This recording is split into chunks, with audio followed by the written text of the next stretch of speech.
Bonsoir à tous, bonsoir à tous les lecteurs de Passion Horlogère et bonsoir à tous nos amis sur les réseaux sociaux, sur Facebook. Merci d'être avec nous ce soir pour ce live chez Bûchereur où nous célébrons l'amour. Donc, cher Gonzague, bonsoir, merci de nous accueillir. Bonsoir Thierry, bienvenue. Bon, on va tout de suite rentrer dans le vif du sujet. On va parler d'amour. Pourquoi est-ce qu'on parle d'amour? Tout simplement parce qu'il y a un calendrier et le calendrier, c'est qu'à la fin de la semaine, ça devient même urgent, c'est la Saint-Valentin, donc le 14 février, la Saint-Valentin. Et avant de parler d'horlogerie, évidemment, puisque nous sommes sur Passion Horlogère, on veut parler d'horlogerie, mais avant d'en parler, on va parler de cette histoire de la Saint-Valentin. Donc le 14 février, c'est le jour justement où nous célébrons cette fête, et à l'origine de cette fête, on remonte à l'époque des Romains. Les Romains, qu'est-ce qu'ils faisaient ces gens-là? Tout simplement, ils observaient beaucoup la nature, et ils ont observé qu'à partir du 14 février, il commençait à y avoir des oiseaux qui se mettaient un petit peu ensemble, voilà, qui commençaient à s'accoupler. Donc, on a commencé à fêter l'arrivée, l'amour, ce jour-là, au 14 février. Et puis, c'est quelque chose qui est passé après, au fil de l'histoire, qui est passé dans la chrétienté. Et on a justement voulu fêter un Valentin, c'est Valentin de Terni. On l'a choisi comme saint patron des amoureux. Donc c'est surtout les anglo-saxons, c'est en Angleterre qu'on a beaucoup fêté la Saint-Valentin, et c'est arrivé en France très tardivement, dans les années 80, donc au siècle dernier, dans les années 80. Et comme il y a eu un passage par les pays anglo-saxons, notamment par les États-Unis, c'est là qu'on a pensé justement à en faire une fête un petit peu, comment dirais-je, ou un jour où on pouvait prouver son amour en offrant un joli petit cadeau.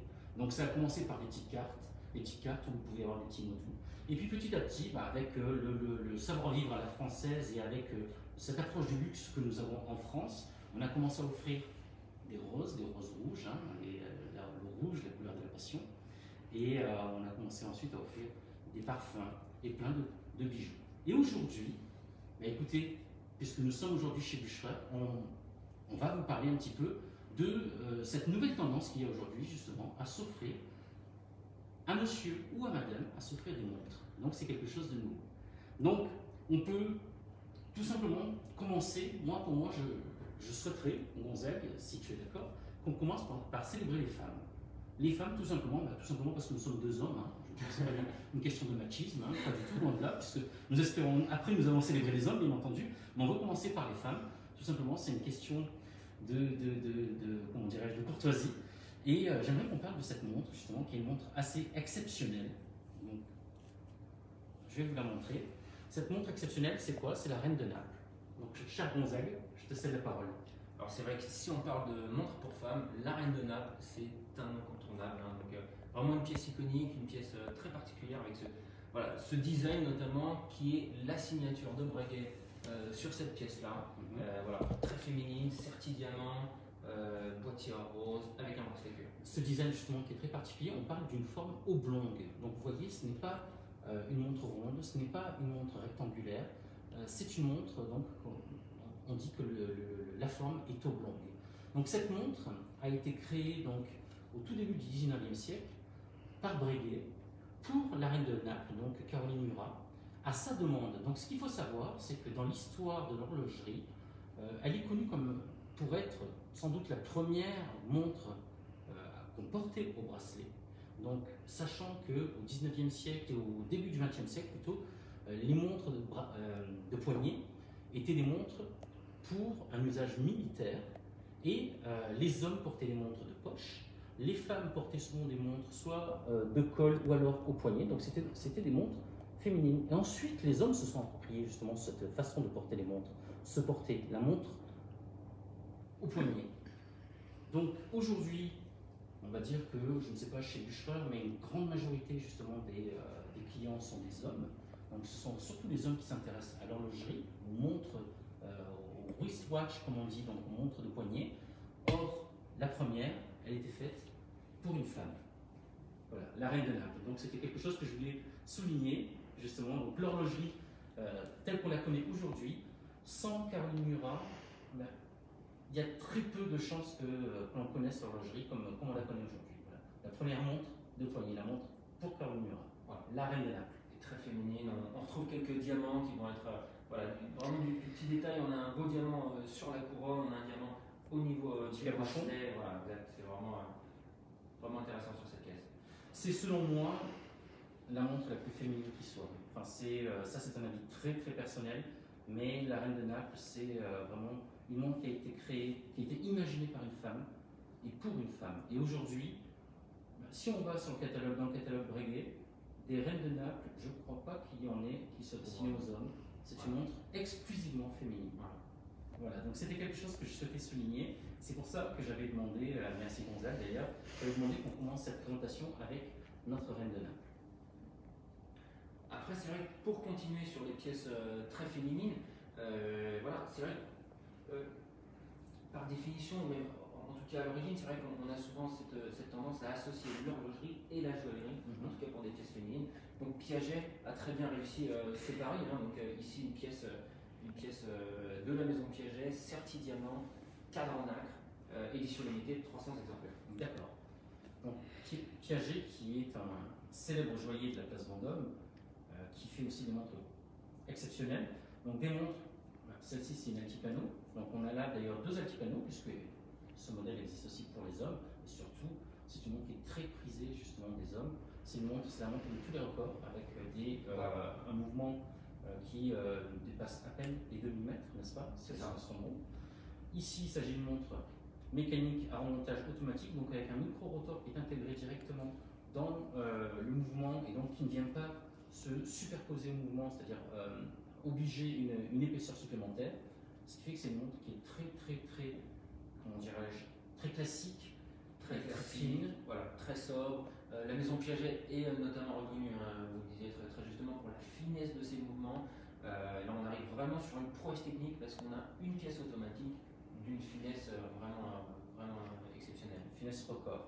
Voilà, donc on est passé des montres très féminines, on a parlé d'une prouesse technique, et je souhaiterais, si tu es d'accord, cher Gonzague, qu'on aborde une autre prouesse technique, à savoir une complication, la complication qui est sans doute la plus connue, la plus reconnue au monde, qui est reconnue comme étant très difficile à réaliser parce que souvent, donc on va parler de cette pièce, fait moins d'1 gramme, et pourtant il y a de nombreux composants dans cette pièce, donc c'est le fameux le tourbillon de la maison Roger Dubuis. Donc c'est vrai que là on est vraiment sur la complication ultime, le Graal en termes de complications. Le tourbillon, ça sert notamment à pallier au problème d'attraction terrestre sur la précision des montres. Donc vraiment on pousse la technicité dans ces derniers retranchements. Et voilà, donc là une pièce féminine, mais pour autant une pièce qui va être d'une très grande complication, vraiment de la technicité. Et moi ça c'est quelque chose justement que j'apprécie tout particulièrement, puisque vous voyez on peut parler de la modernité des femmes. Donc au début du 19e siècle, Caroline Murat qui imagine elle-même une montre à porter au poignet. Et aujourd'hui, on s'adresse aux femmes aussi avec des montres qui sont des montres à complications, des montres très techniques. Quand on regarde même en termes de design, c'est quelque chose qu'on peut appeler d'agressif d'un point de vue technique. Attention, hein, d'agressif, mais au sens positif de la chose. Donc ce sont des montres très racées. Et ça s'adresse aux femmes. C'est pas un problème. Les femmes ne sont pas là uniquement pour porter ce type de pièce, et il en faut pour tout le monde. Et ce type de pièce est très bien, très chouette, c'est très féminin, mais ça aussi c'est très féminin. Voilà, donc c'est la femme du 21e siècle peut porter aussi une très belle Roger Dubuis, squelettée et avec un tourbillon ici qui a une disposition assez particulière. C'est un tourbillon qui se trouve entre 7 et 8 heures. Donc regardez un petit peu l'architecture de ce mouvement qui, on voit le design au niveau des ponts, c'est assez incroyable.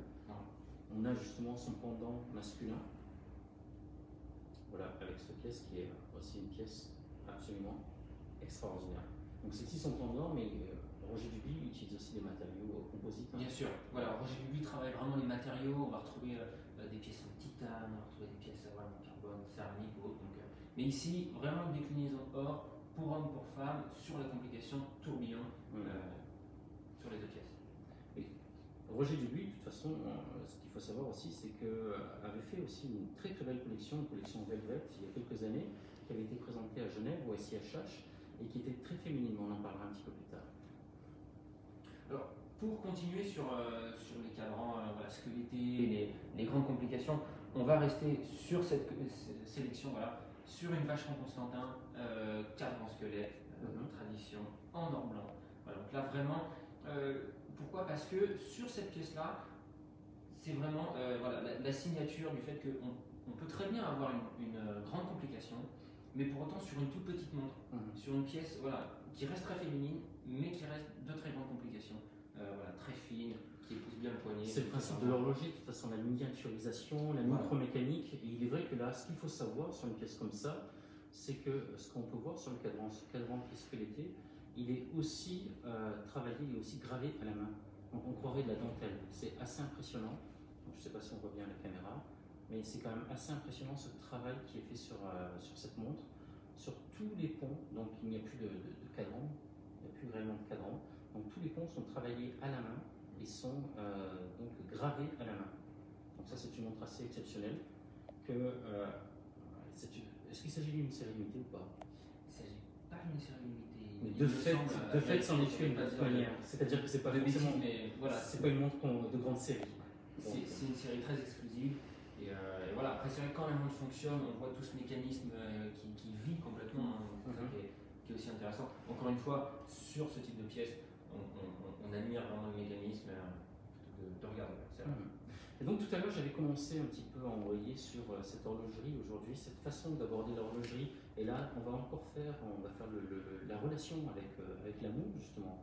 Donc cette relation cette façon de vivre l'horlogerie pour les hommes ou pour les femmes se rapproche aussi un petit peu dans cette façon que nous avons de vivre nous aussi notre relation amoureuse. Donc, dans notre société occidentale aujourd'hui du XXIe siècle, on vit l'amour comme notre intimité un petit peu, on va dire, librement. Sauf que c'est pas quelque chose de nouveau, c'est quelque chose qui s'est peut-être un petit peu plus répandu. Aujourd'hui, on en parle peut-être un petit peu plus, mais dès le XVIIe siècle, on voit apparaître dans l'histoire de l'horlogerie des pièces très très particulières. On appelle ça les montres coquines ou les montres érotiques. Donc, nous n'en avons pas ici, hélas, on n'a pas réussi à en avoir, mais c'est quelque chose qui n'est pas impossible d'ailleurs. Je crois savoir qu'au niveau de la maison Bucherer, un jour on aimerait bien exposer ce type de pièces parce que ce sont des pièces qui sont très originales. Souvent ce sont soit des modèles uniques ou des séries très très limitées. Et alors, sur cet écran, voilà, on peut voir un petit diaporama. J'espère qu'il n'y a pas trop de reflets. Dans tous les cas, tout ce qu'on vous dit là, tout ce qu'on évoque, vous le retrouverez sur Passion Horlogère. Il y aura un article qui évoquera justement tout cela. Donc ces montres érotiques, donc ont traversé l'histoire. Il y a des marques qui en ont été un petit peu, comment dirais-je, des représentantes fidèles, notamment Ulysse Nardin, Blancpain a proposé des montres érotiques. Alors c'était soit des cadrans tout simplement qui étaient décorés, souvent avec des techniques issues des métiers d'art, donc sur de l'émail, de très belles décorations, donc comme on peut voir sur la collection qui a été réalisée par Manara pour Ulysse Nardin, qu'on peut voir sans doute à l'écran. Donc soit ce sont des décorations sur les cadrans, soit ça pouvait être des automates, tout simplement, donc des montres avec des automates, des montres animées, des animations qui étaient là pour le coup très très coquines. Donc il y a des collections de voyeurs chez Ulysse Nardin notamment, et souvent on retrouvait comment dirais-je, ces représentations érotiques et coquines, non pas sur le cadran, mais dans le fond de la montre, dans le fond de la boîte. Donc il fallait retourner, donc c'était quelque chose qui était lié à l'intime. Et c'était pour des marchés comme, par exemple, comme le Moyen-Orient, le Proche-Orient, beaucoup en Asie aussi, mais en Europe aussi. Et un des grands spécialistes des montres érotiques et des montres coquines, c'est Andersen Genève. Donc aujourd'hui, beaucoup de marques s'adressent à lui justement pour réaliser ces automates, pour réaliser ces montres. C'est le grand spécialiste de la montre, un petit peu des amoureux un peu coquins. Voilà. Donc, bon, voilà, je voulais le signaler parce que on célèbre l'amour donc dimanche, mais l'amour, moi je dirais, c'est le pluriel, c'est les amours, parce que chacun vit cela, vit ses émotions comme il l'entend. Donc que ce soit dans nos différentes cultures, en Occident, en Orient, en Extrême-Orient, et puis même c'est quelque chose d'intime. Donc c'est pour ça que je voulais évoquer tout ça. Donc il y a des montres qui sont très classiques, il y a des montres qui sont un petit peu plus péchues, pleines d'énergie, pleines de dynamisme, et il y a des montres qui sont carrément, qui frôlent l'interdit. Et donc ça c'est quelque chose de très intéressant. Donc c'était quelque chose que je souhaitais évoquer, cher Gonzague, et surtout que je sais qu'au sein de la maison Bûchereur, on tient beaucoup à cette affirmation de la féminité et de la singularité. Voilà. Et ça c'est bien, c'est la marque de fabrique de Bûchereur, c'est-à-dire que Bûchereur c'est un grand groupe, mais c'est un grand groupe suisse qui est à Lucerne, mais c'est un grand groupe qui est ouvert au monde, tout simplement parce que les gens de toute nationalité et de toute culture se retrouvent chez Bûchereur. Donc quand on peut voyager, c'est vrai qu'actuellement c'est pas trop le cas, mais Bûchereur a toujours été ouvert à toutes les cultures et Bûchereur est une maison très très ouverte même à tous les amours. Voilà, tout simplement. Enchaînons maintenant, puisqu'on parlait justement d'amour, de façon de voir les choses, de façon de voir la masculinité et la féminité, ben voilà, on arrive avec Rolex. Rolex qui est, moi j'aime souvent dire Sa Majesté Rolex, parce que Rolex c'est la grande maison horlogère. Et les montres Rolex sont portées aussi bien par les hommes que par les femmes, quelle que soit la taille. Donc parfois la féminité peut être très marquée, mais dans tous les cas, les montres pour hommes, dans tous les cas, peuvent être appropriées par les femmes. Et ça, c'est quelque chose d'intéressant. J'aimerais que tu nous en parles, Gonzague. Ça, c'est vrai. Et voilà, Rolex a aussi cette force de pouvoir proposer des diamètres qui vont être polyvalents, qui vont être unisexes. Hein. C'est vrai qu'il y a eu une époque où il faut savoir que les hommes portaient quand même beaucoup des pièces en 34 mm, 35, 36 mm, même si aujourd'hui c'est peut-être un petit peu moins à la mode, mais voilà, sur une Rolex Datejust par exemple, ici présentée en cadran bleu chiffre romain, on est sur un 36 mm, et c'est vrai que ça correspond parfaitement à un homme, c'est unisexe, voilà, ça va aussi bien sur le poignet d'une femme que sur le poignet d'un homme. Bien sûr, bien sûr. Et j'aimerais dire 41 mm, aussi, pourquoi pas, puisqu'il y a des femmes qui aiment porter des montres plutôt imposantes. J'ai une amie moi, qui porte des montres Panerai par exemple, elle les porte très très bien, ça plaît beaucoup à tous les collectionneurs de montres, et pourtant les Panerai ce sont de belles grosses montres, même si maintenant il commence à y avoir des collections plus petites en 38 mm si mes souvenirs sont bons. Mais revenons sur Rolex. Rolex, quelque part, c'est la montre universelle, tout simplement. Ça va à tout le monde, quel que soit le style. Là, on est sur un style sport chic, donc Rolex Datejust. Datejust, pour moi, c'est sans doute la montre qui représente le mieux Rolex. Pourtant, Rolex a créé de nombreuses icônes, hein, Submariner, Daytona, GMT. J'ai envie de dire que toutes les Rolex sont des icônes horlogères. Mais pour moi, celle qui représente le mieux cette maison, donc la marque à la couronne, c'est la Datejust, parce que c'est une grosse partie de la production. C'est une montre qui a évolué depuis le tout début. L'Oyster, la première Oyster justement, qui était au poignet de Mercedes-Benz, une femme, au poignet de Mercedes-Benz, une femme qui a été la première à traverser la Manche et à prouver l'étanchéité des montres Rolex. À cette époque-là, c'était quelque chose de révolutionnaire. Aujourd'hui, toutes les montres sont étanches. Je veux dire, c'est quelque chose qui est vraiment maîtrisé. Or, à l'époque, c'était pas le cas. Et c'est une femme. Visionnaire. Voilà, Rolex a été visionnaire sur ce créneau, sur les pièces étanches, et c'est vrai que c'est une femme, une anglaise, qui a prouvé voilà, la résistance et la robustesse de ces pièces. Et d'ailleurs, allez, un petit clin d'œil. Vous savez qu'aujourd'hui, on parle souvent de marketing, la force marketing, etc. Rolex a été sans doute la marque qui a été la première à faire du marketing horloger, parce qu'au lendemain de cet exploit de la traversée de la Manche, toutes les Rolex Oyster étaient présentées chez tous les revendeurs dans un bocal plein d'eau pour montrer l'étanchéité à partir de cet exploit. Donc il y a eu la fameuse page du Daily Mail, mais il y a eu aussi ça, ce qui se sait moins. Donc voilà, c'était le petit aparté, le petit clin d'œil marketing, mais le marketing c'est pas un gros mot, bien au contraire, ça permet de faire passer des messages, et le message là c'était de la vérité, hein. C'était de dire on vous dit que cette montre est étanche, la preuve, regardez. Voilà, donc ça c'était cette force de Rolex. Donc pour en revenir justement à l'amour, etc., à la Saint-Valentin, madame peut offrir une Rolex Datejust à monsieur, monsieur peut offrir une Rolex Datejust à madame, quel que soit le diamètre, à la limite, ils peuvent même se les échanger. C'est génial. C'est très simple. Et vous les avez ici, donc celles-ci, elles sont au CPO, c'est ça? C'est ça, voilà. Donc ces deux pièces sont sur notre département de pièces de seconde main. C'est des pièces qui sont bien évidemment révisées, garanties. Et voilà, là on a la chance d'avoir cette large sélection de pièces sur la maison Rolex. Mais on va pouvoir proposer aussi des pièces de maison qu'on ne représente pas dans le magasin. Je pense à Breitling, je pense à Cartier qui a eu pièce pour femmes. Bien sûr. Voilà, Bien ils sûr. sont Tiger, peut-être un peu plus masculin sur l'héritage automobile de la maison, mais voilà. Donc ici, des Donc ça pièces. c'est l'avantage justement de cette Bûcheur Galerie où nous sommes là actuellement. Exact. Donc on voit derrière les vitrines. Alors, des vitrines là qui sont peuplées plutôt de Rolex dans ce coin-là, mais par ailleurs il y a d'autres marques et notamment des marques qui ne sont pas représentées chez Bûcheur. Ça c'est Exact. intéressant. D'accord. Donc voilà, ici vraiment cette sélection parce qu'on avait plutôt une pièce qu'on pourrait apparenter à une pièce femme et une pièce qu'on pourrait apparenter à une pièce homme. Pour autant pas forcément, et c'est vrai que ces deux pièces sont unisexes, elles peuvent convenir pour hommes ou pour femmes sur les deux tailles. Ça c'est intéressant. Et puisqu'on est chez Bûcheur, est-ce qu'il ne serait pas intéressant justement de parler de la marque propre à Bûcheur? Donc tout à l'heure on vous a montré les pièces un petit peu coquines de Ulysse Nardin. Et là j'aimerais vous montrer donc la toute première Bûcheur, et là c'est quelque chose qui est très intéressant, la toute première Carl Friedrich Bûcheur qui était une montre pour femmes.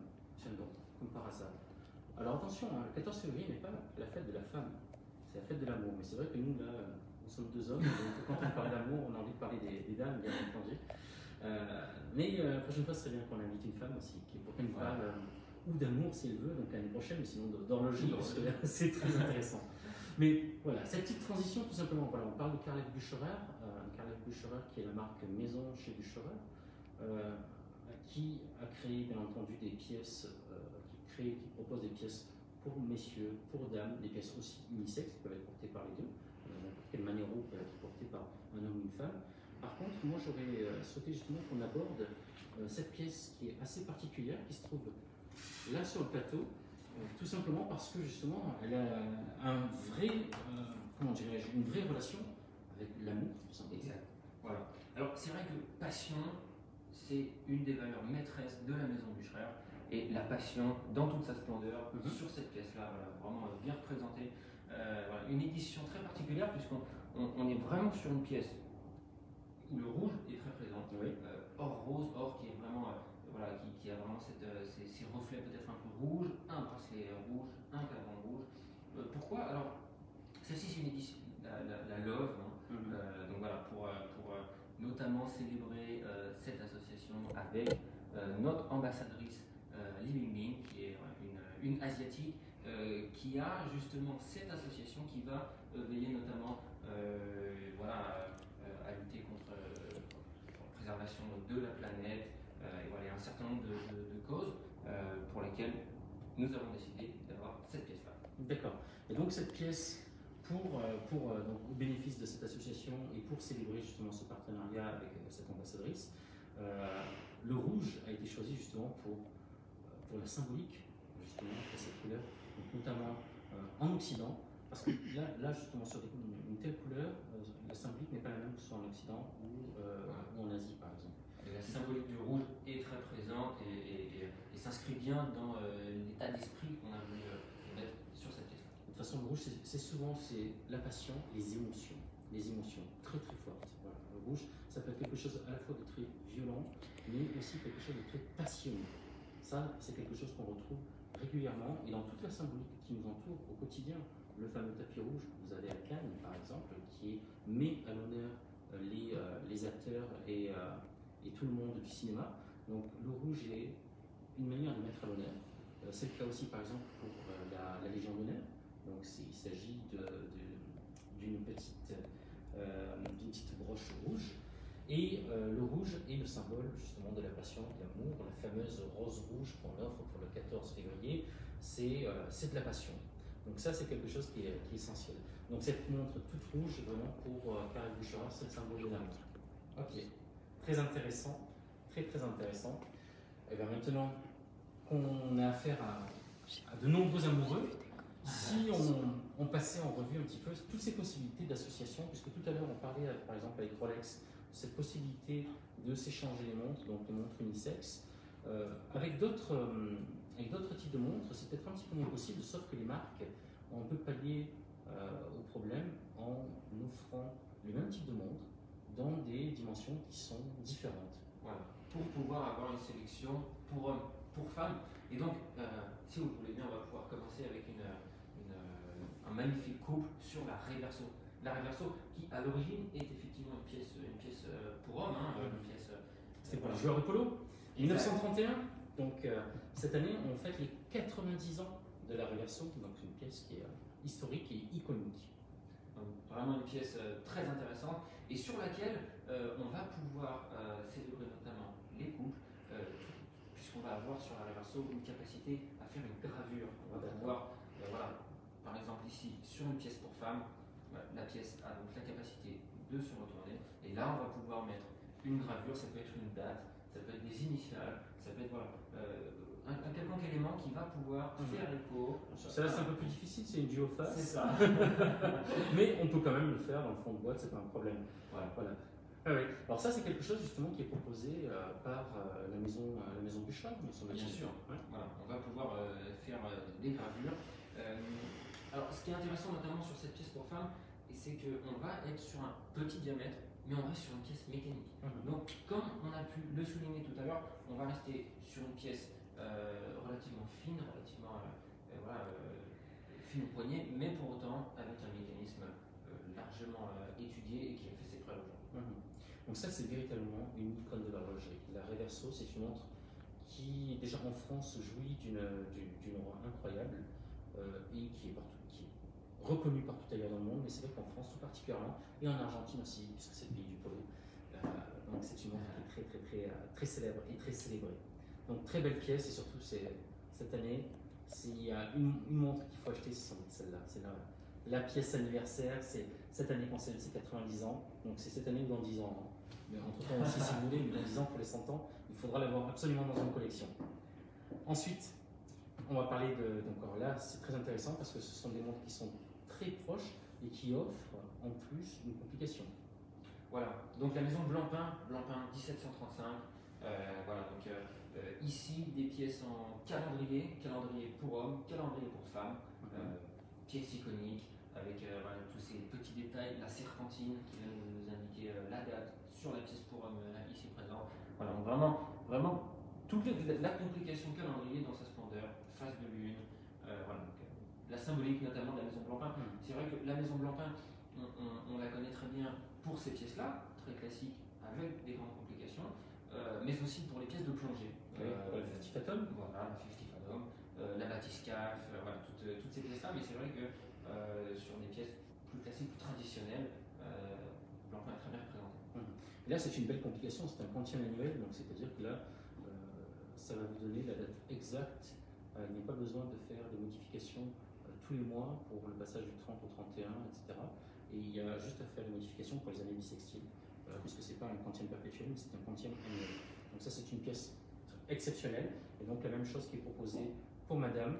Là, encore une fois, tout à l'heure, vous voyez, on en parlait avec Roger Dubuis, il y a des complications qui sont aussi dessinées et qui sont proposées à vous, mesdames, tout simplement parce que vous avez le droit aussi à avoir de la belle horlogerie, de la pièce compliquée, de la pièce technique et la pièce très horlogère. Donc ça, c'est quelque chose qui, pour moi, est essentiel. De toute façon, l'horlogerie doit s'adresser à tout le monde, donc aux hommes, aux femmes, et là aussi pour aux enfants.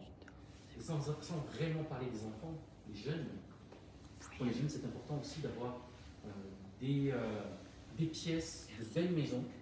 Et là, justement, on en a une, c'est une nouveauté de 2020, l'année dernière, et je trouve que c'est un sans faute. La Tudor, pour moi, a fait un sans faute. La Tudor royale, donc c'est vrai que on a ce design assez particulier avec le bracelet qui épouse très bien ce boîtier qui a une forme également particulière, qui a peut-être cette inspiration de la célèbre Rolex Oyster Quartz notamment. C'est vrai qu'on a voilà, ce design très intéressant. Et donc ici présenté sur un modèle peut-être un peu plus petit et sur un modèle qu'on pourrait également dire unisexe, sur un 38 mm, parce qu'on a aussi une troisième taille, donc un 41 mm, où là pour le coup on va avoir l'affichage du jour qui va apparaître. Et voilà. Donc là, on est sur des pièces, et ce qui est intéressant avec ces pièces-là, c'est que ce sont des pièces de très très belle facture. On peut même parler de bien facture, c'est-à-dire qu'elles sont réalisées, donc c'est le groupe Rolex, donc Tudor fait partie du groupe Rolex. Donc là, on a des pièces qui sont exceptionnelles. Et rappelle-nous peut-être la fourchette tarifaire, on est sur des pièces qui coûtent à peu près. On est aux alentours de 2000 €. Voilà, donc ça peut être vraiment une des premières très belles montres qu'on peut s'offrir pour de jeunes couples, par exemple, où là, on a des pièces de manufacture et qui sont des pièces exceptionnelles et à des tarifs qui ne sont pas complètement délirants quand on commence dans la vie avec ses premiers salaires. Donc, ça se fait plaisir avec une vraie belle montre et à un prix qui, quand même, est dans tous les cas justifié. Voilà. C'est vrai que sur ce genre de pièces, on peut vraiment garder cette pièce-là toute une vie. Tudor est quand même vraiment connu et reconnu pour la précision, la robustesse des pièces et la fiabilité. Donc là, aucun souci, on peut vraiment se faire plaisir. Cher Gonzague, moi je voudrais te poser une petite question. Si tu devais te faire offrir une de ces montres par madame, ce serait laquelle? C'est peut-être compliqué quand on travaille chez Bouchard parce qu'on les veut toutes, mais quel est ton style? C'est un petit peu compliqué, mais c'est vrai qu'on a la chance d'avoir vu de très belles pièces. Je dois avouer que j'ai un petit fait pour la Reverso, pièce vraiment historique, iconique, et notamment pour cette possibilité de pouvoir faire une gravure. Voilà, on a vraiment une personnalisation complète de la pièce, donc c'est très intéressant. Peut-être pour du plus classique. Après, sur du sportif, si c'est un cadeau de madame, je partirais peut-être sur une Datejust 36, comme ça je pourrais peut-être en profiter également. Ça c'est pas mal, c'est sympa, c'est altruiste en tous les cas, ça c'est pas mal. Voilà. Donc, après il faut qu'elle fasse aussi le même tour de poignet que toi. Alors, si madame devait t'offrir un cadeau, sur laquelle est-ce que tu partirais? Si elle devait m'offrir un cadeau, écoute, moi j'aimerais vraiment me faire plaisir avec une pièce vraiment exceptionnelle et j'irai peut-être chercher, je ne vais pas m'étendre sur la table, mais j'irai chercher quand même une pièce exceptionnelle parce que bon, j'aime aussi ce côté très technique. Donc, le tourbillon. Le tourbillon, Roger Dubuis. Alors, il y a le tourbillon qui, pour moi, c'est exceptionnel, c'est une complication exceptionnelle. Et j'ai toujours aimé les squelettes de Roger Dubuis. Voilà. Donc, ce serait peut-être pas forcément en or, parce que ça, je me le laisse encore pour dans 5 ans, quand je fêterai mes 50 ans. Je sais qu'elle existe aussi en titane ou en carbone. Je partirai plus sur ce type de pièces, des squelettes comme ça, avec un tourbillon en carbone, ça me ferait très plaisir. Et par contre, si je devais lui offrir une montre, pour moi, c'est la plus belle. La plus belle pour vous, mesdames, c'est celle-ci, c'est la Reine de Naples. Donc, la pièce féminine par excellence. Je les aime toutes, il n'y a pas de problème, je suis un passionné d'horlogerie, mais la plus belle pour vous, mesdames, c'est celle-ci, c'est la Reine de Naples. J'adore, c'est un coup de cœur, c'est exceptionnel. C'est la montre féminine par excellence. La montre de l'amour, et c'est vrai que c'est dommage parce qu'on ne la voit plus et elle n'est pas forcément ici chez Boucherer, mais peut-être qu'un jour elle sera présente à la galerie, dans l'espace Scipio. Une montre qui évoque vraiment pour moi l'amour, c'est le Pont des Amoureux de Van Cleef & Arpels. Donc ça, c'est une montre que je trouve extrêmement romantique, que j'aime beaucoup, que j'aimerais aussi pouvoir un jour offrir à madame. Mais avant ça, ce serait celle-ci. Voilà, donc sur ces belles paroles d'amour, tout simplement. Donc si madame nous regarde, je pense qu'on est un petit peu dans l'embarras, s'il va falloir qu'on leur apporte un beau cadeau. Mais en même temps, on leur a glissé aussi des idées cadeaux, donc elles savent ce qu'on veut. Et c'est vrai que moi, je pense que ça risque de la calmer un petit peu. Donc, encore, merci beaucoup, Gonzague, pour cette belle présentation, pour cette sélection donc, des montres qui ont été proposées aux lecteurs et aux abonnés de Passion Horlogère. Évidemment, c'est non exhaustif. Je pense qu'il faut venir ici, chez Boucherer, pour voir un petit peu toute la proposition qu'il peut y avoir. N'hésitez pas, si quelque chose vous intéresse, si vous avez des questions, n'hésitez pas à contacter Boucherer. Il y a un service qui est très actif, justement. Gonzague, parlons-en par rapport à cette situation Covid, etc. Vous avez développé beaucoup de choses. Voilà, on a la chance d'avoir été très réactifs là-dessus. Et c'est vrai que l'une des valeurs de la maison Boucherer, ça reste quand même l'hospitalité. Donc l'hospitalité, on va vraiment inviter les clients à pouvoir, lorsque c'est possible, se déplacer en magasin, les accueillir, essayer les montres, discuter d'horlogerie tout simplement. L'objectif d'une passion, c'est de pouvoir la partager. Donc voilà, ça vraiment, on vous invite à passer en boutique, vraiment, ce sera avec grand plaisir. Et le cas échéant, voilà, vous pouvez tout à fait nous téléphoner ou nous contacter sur notre site internet, boucherer.com. Et on sera ravis de pouvoir échanger avec vous, voilà, répondre à l'ensemble de vos questions. Dans tous les cas, vous vous mettez au service des clients, quelles que soient les circonstances, justement. Vous êtes là, vous êtes présent. Et regardez, il est 20h passées, nous sommes chez Boucherer pour vous. Voilà. Merci beaucoup, passez une bonne soirée et puis surtout, pensez à faire de très beaux cadeaux à madame ou à monsieur. Merci. Au revoir. Merci Gonzague.